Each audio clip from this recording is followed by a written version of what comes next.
प्रिय विद्यार्थियों, पिछली कक्षा में हमने नीति शतकम के 15वें श्लोक तक का पाठ किया था।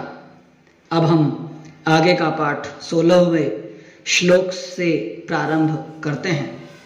जय।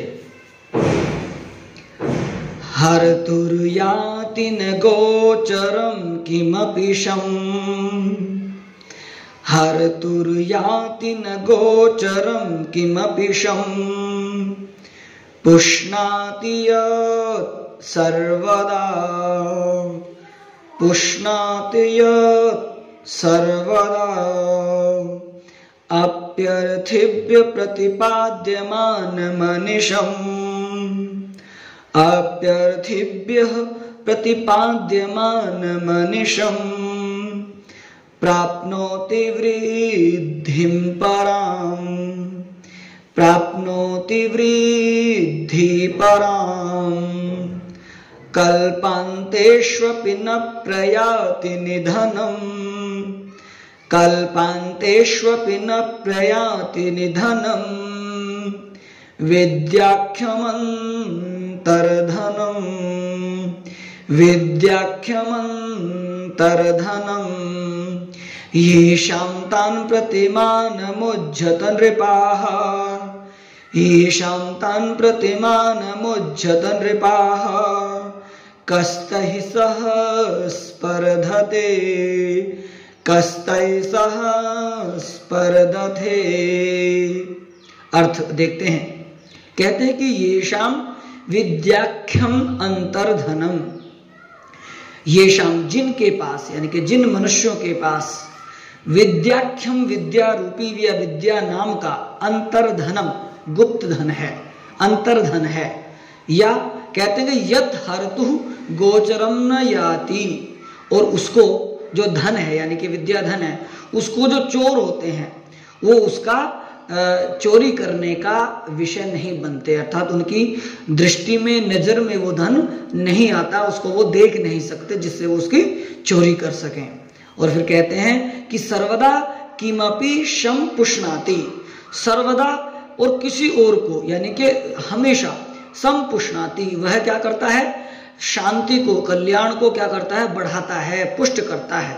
वह हमेशा जो अलौकिक वस्तुएं हैं, जो अलौकिक यानी कि लोक से परे, यानी कि कल्याण की जो चीजें हैं उनको वो पुष्ट करता है। और आगे कहते हैं कि अर्थिभ्यः प्रतिपाद्यमानम अनिशम हि पराम वृद्धिम प्राप्नोति, और यानी कि जिनको आवश्यकता है उनको दिया जाता है, और जो हमेशा अनिशम, वो हमेशा निरंतर, पराम ही, क्योंकि पराम वृद्धिम प्राप्नोति, और हमेशा वो दिन प्रतिदिन वृद्धि को प्राप्त होता है। तो सुनो भाई, हे राजाओ, हे नृपाः, निधनम न प्रयाति, यानी कि जो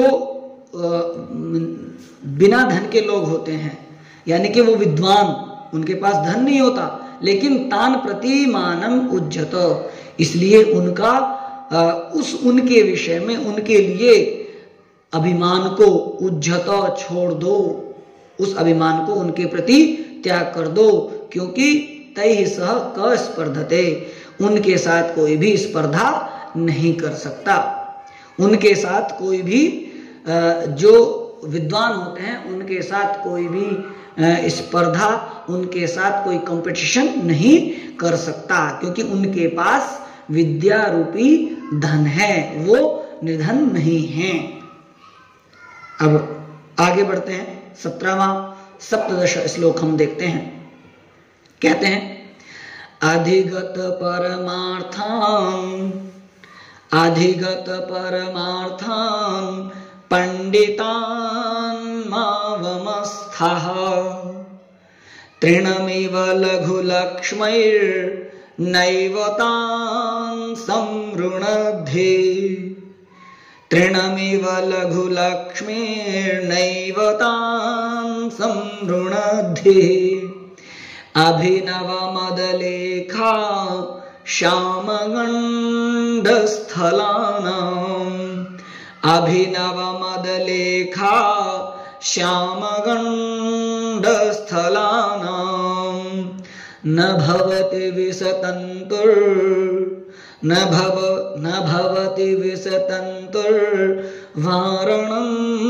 वारणानां न भवति विसतन्तुर्वारणं वारणानां। कहते हैं आगे कि अधिगत परमार्थान पंडितान मा अवमस्थाः। कहते हैं कि जो परम तत्व है उसको प्राप्त किए हुए, जो परम अर्थ है, परम ज्ञानी है, जो पंडितान माम अवस्था, उनका, उन पंडितों का, उन ज्ञानी पुरुषों का अपमान मत करो, क्योंकि तृणम इव लघु लक्ष्मी तान नैव सम सुरनद्धि। तिनके के समान जो लक्ष्मी है, यानी कि जो छोटा धन है, थोड़ा धन है, थोड़ा है, उसको छोटा माना गया है, उस तुच्छ लक्ष्मी को वो उनको नैव समृद्धि, उनको रोक नहीं सकते।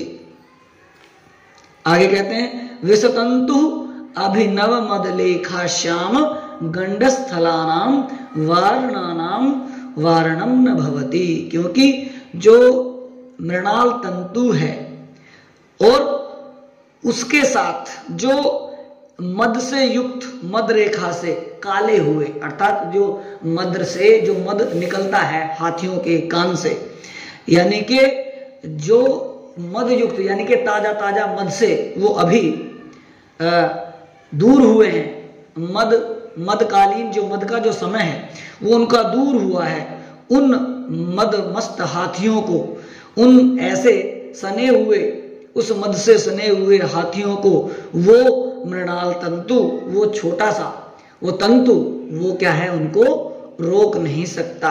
इसलिए यहाँ पर राजा के लिए ही उपदेश है कि उन ज्ञानी पुरुषों का, उन पंडितों का अपमान नहीं करना चाहिए।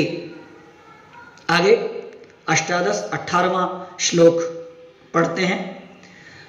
कहते हैं अम्भोजिनी वन निवास विलासमेव, अम्भोजिनी वन निवास विलासमेव हंसस्य हन्ति नितरां कुपितो विधाता, हंसस्य हन्ति नितरां कुपितो विधाता।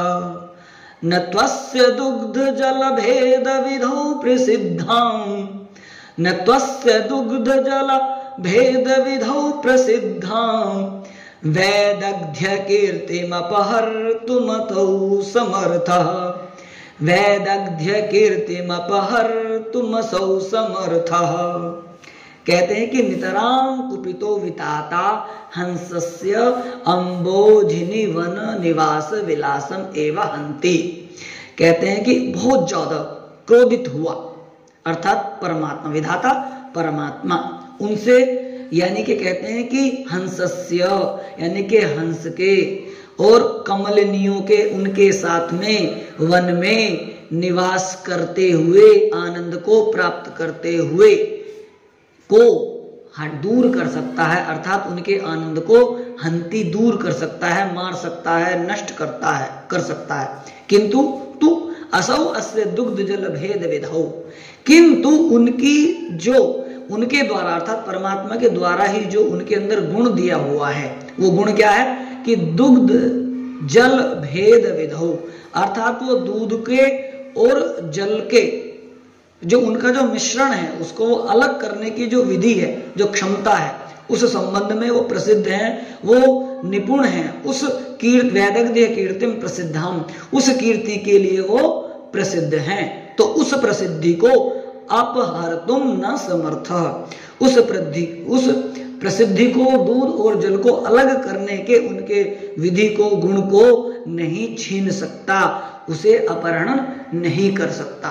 परमात्मा विधाता ब्रह्मा उनके भोग साधन को, विलास साधन को तो दूर कर सकता है यदि उनसे गुस्सा हो जाए, परंतु उनके अंदर जो गुण दिया हुआ है, जो क्षमता दी हुई है हंस के अंदर, उसके उस गुण को वो समाप्त नहीं कर सकता।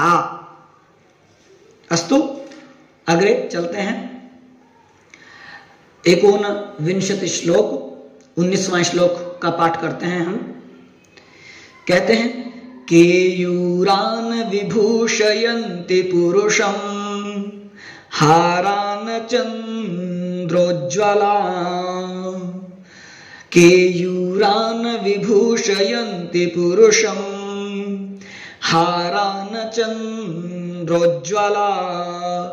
न स्नानं न विलेपनं न कुसुमं नालंकृता मूर्धजाः।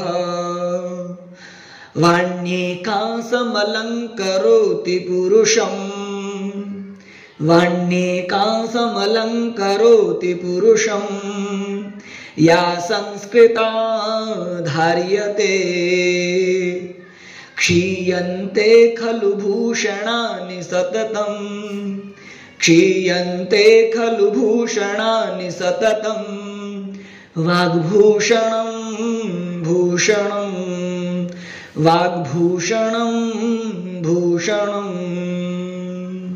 कहते हैं भर्तृहरि कि पुरुषं न केयूराः विभूषयन्ति, कि पुरुष को केयूरा न विभूषयन्ति, जो बाजूबंद आदि होते हैं वो सुशोभित नहीं करते हैं, वो अच्छी प्रकार से, एक प्रकार से सुशोभित नहीं करते हैं। और कहते हैं कि न चंद्रोज्ज्वलान हाराः, और ना ही चंद्रमा के समान चमकते हुए हार, ठीक है। और न स्नानम, नहीं अच्छा स्नान, और न विलेपनम न कुसुमम, न चंदनादि का लेप, और न कुसुमम न पुष्प न अलंकृताः।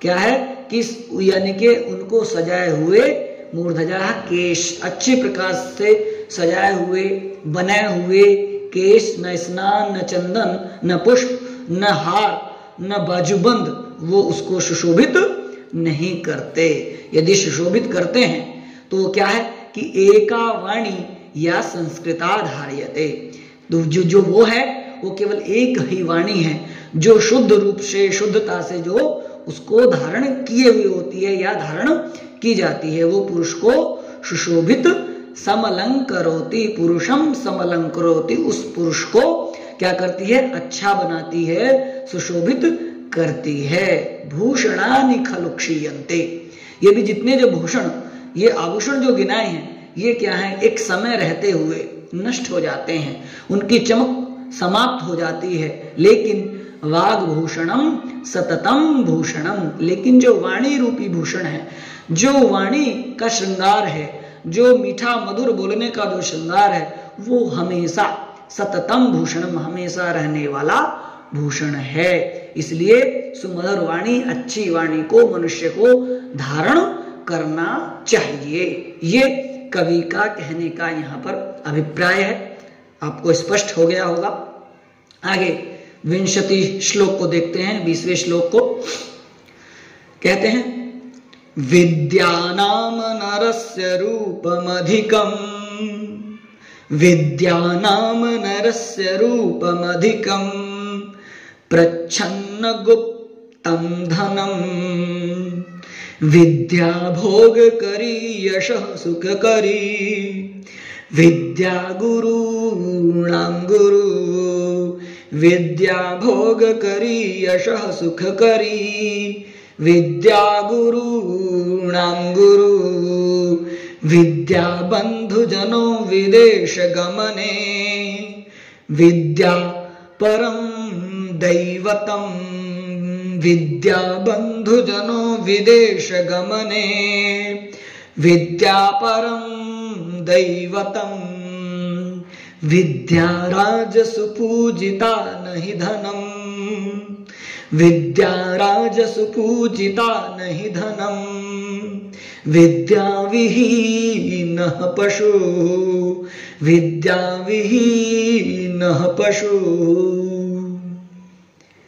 कहते हैं कि विद्या नाम नरस्य अधिकम रूपम प्रच्छन्न गुप्तम धनम, कि विद्या मनुष्य का जो सबसे अधिक अच्छा रूप है वो कैसा है, वो प्रच्छन्न गुप्तम, वो ढका हुआ है, वो छिपा हुआ होता है।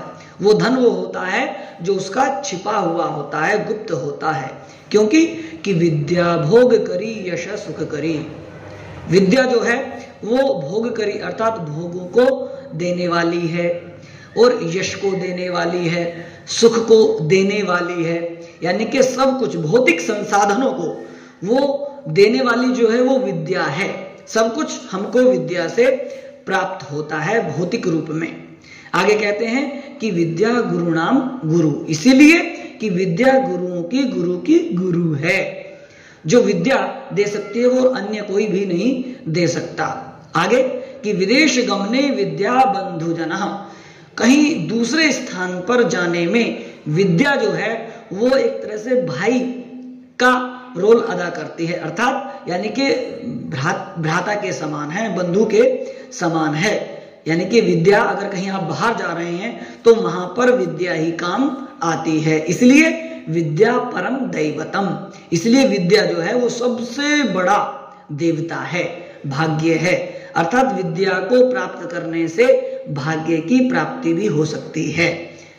अर्थात यहां पर यह कहा गया है कि यानी कि विद्या देवता का मतलब देने वाले, सब कुछ देने वाली है। और विद्या राजसु पूजिता नहीं धनम, विद्या जो है वो राजाओं में भी पूजित है, न कि धन। अर्थात विद्या का जो बड़े लोग होते हैं, जो महान लोग होते हैं, राजा आदि जो लोग होते हैं, वो भी उनका सम्मान करते हैं, न कि धन का।